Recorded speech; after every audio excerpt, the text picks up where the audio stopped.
ओम शांति। आज 22/12/2024 revise course है 17/3/2003। अव्यक्त बाप दादा मुरली का सार है सदा अपने सम्मान में रहना, सम्मान देना, सबका सहयोगी बनना और समर्थ बनना। क्या कहते बाबा आज अव्यक्त मुरली में।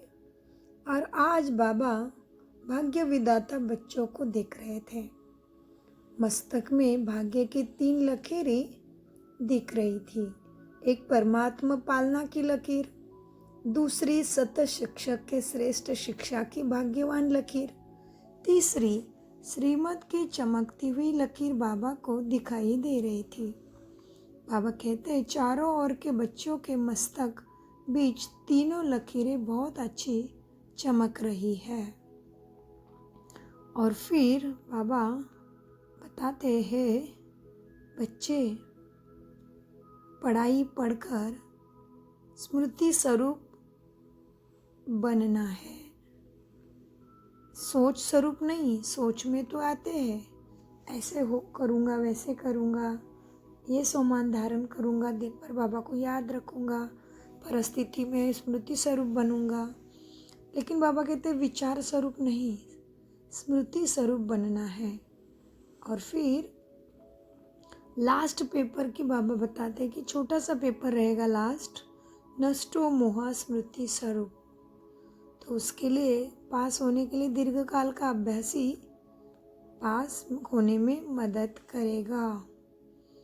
इसलिए बाबा कहते कि संकल्प करो, अब समय को समीप लाना ही है।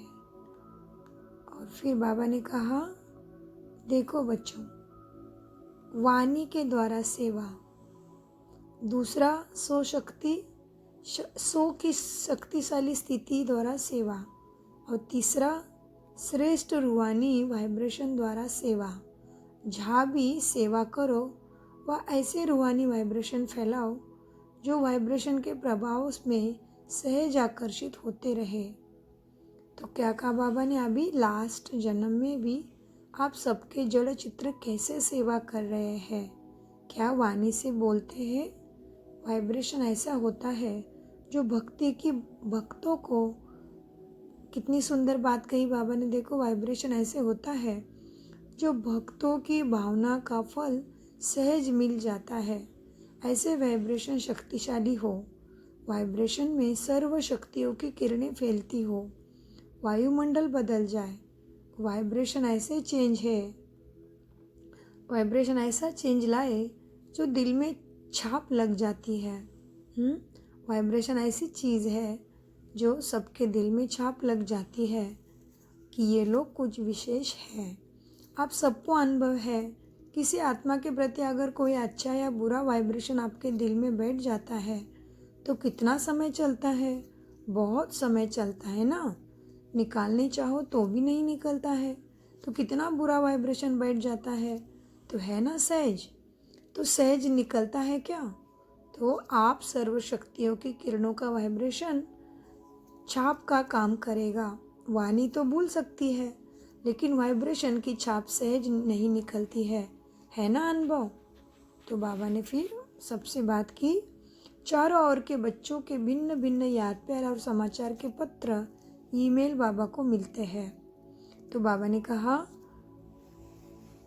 चारों ओर के अति श्रेष्ठ भाग्यवान कोठों में कोई विशेष आत्माओं को सदा सम्मान में रहने वाले, सम्मान देने वाले सर्विसिबल बच्चों को सदा स्मृति स्वरूप समर्थी स्वरूप आत्माओं को सदा अचल अडल स्थिति के आसन पर स्थित सर्वशक्ति स्वरूप बच्चों को बाप दादा का याद प्यारा और नमस्ते। फिर बाबा ने दीदी से बात किया और दादियों को मिला। उसके बाद बाबा कहते अच्छा, आपके संगठन की महानता है, किला मजबूत है, सब ठीक है।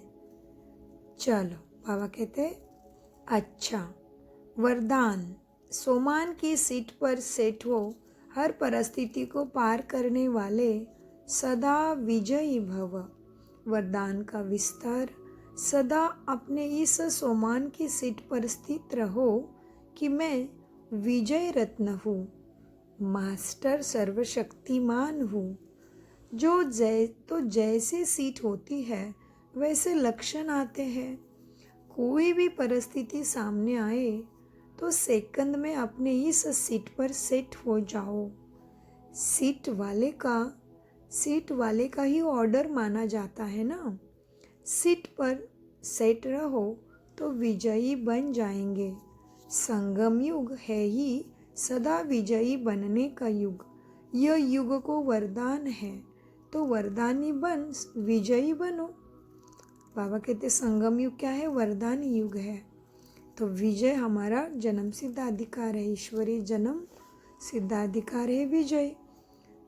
इसलिए बाबा ने बताया संगम युग ही सदा विजयी बनने का युग है। यह युग को वरदान है, तो वरदानी बन विजयी बनो। स्लोगन, सर्व अशक्तियों पर विजय प्राप्त करने वाले शिव शक्ति पांडव सेना है। ओम शांति, ओम शांति, ओम शांति। मीठे प्यारे बाप दादा का अनगिनत पदम गुना शुक्रिया शुक्रिया शुक्रिया शुक्रिया फरिश्तों।